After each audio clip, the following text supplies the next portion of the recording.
ইন্দিরা একাদশী ব্রত মাহাত্ম্য। মহারাজ যুধিষ্ঠির বললেন, হে মধুসূদন, আশ্বিন মাসের কৃষ্ণপক্ষীয় একাদশীর কি নাম তা কৃপা করে বলুন।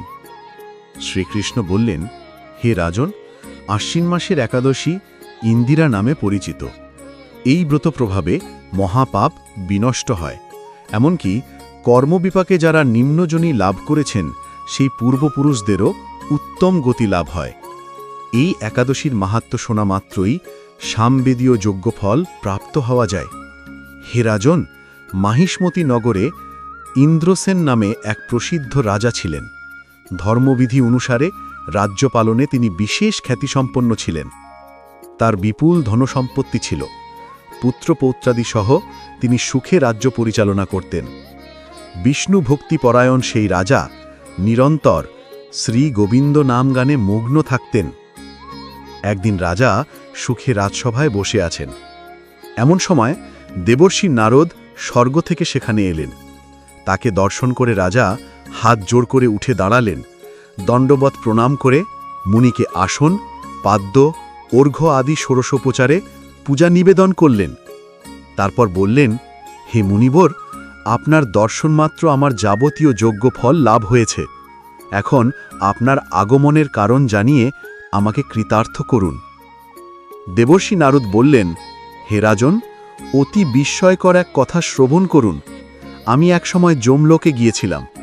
সেখানে যমরাজের সভায় বহু পুণ্যকারী আপনার পিতাকে দেখলাম। ব্রতভঙ্গ পাপে তাকে সেখানে যেতে হয়েছে।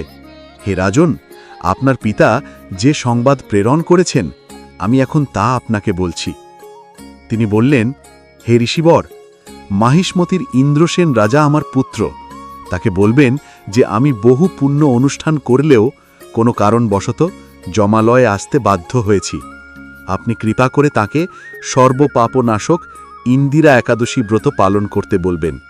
সেই ব্রত প্রভাবে আমি নিষ্পাপ হয়ে স্বর্গলোকে যেতে সমর্থ হব। এই কথা জানাবার জন্যই আমার আগমন।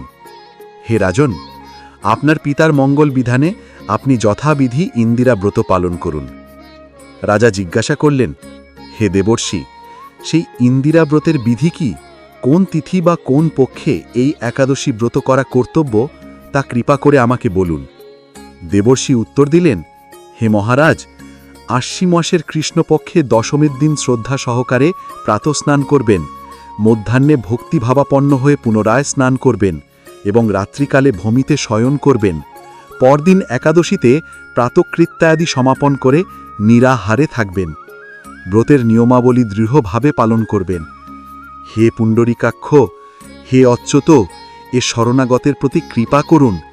এভাবে শ্রদ্ধা সহকারে শালগ্রাম পূজা করে পিতার উদ্দেশ্যে ব্রতের ফল অর্পণ করবেন।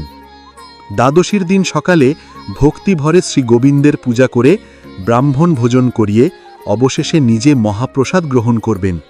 হে রাজন, বিধি অনুসারে শ্রীহরি এবং ভক্তদের অর্চন করলে আপনার পিতৃবর্গ মুক্তি লাভ করে শীঘ্রই বৈকুণ্ঠে গমন করবেন।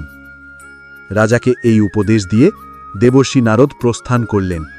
রাজা ইন্দ্রসেন মুনিবরের উপদেশ অনুসারে পুত্র পরিজন সহ ভক্তি সহকারে এই ইন্দিরা ব্রতের অনুষ্ঠান করলেন। তখন দেবলোক থেকে পুষ্পবৃষ্টি হতে লাগল এবং তার পিতাও বৈকুণ্ঠ লোকে গমন করলেন। তারপর রাজা ইন্দ্রসেন নিজ পুত্রকে রাজ্যভার অর্পণ করে নিজেও বৈকুণ্ঠ লোকে ফিরে গেলেন। এই ইন্দিরা একাদশীর মাহাত্ম্য পাঠ এবং শ্রবণে মানুষ সকল পাপ মুক্ত হয়ে বিষ্ণুলোক প্রাপ্ত হয়।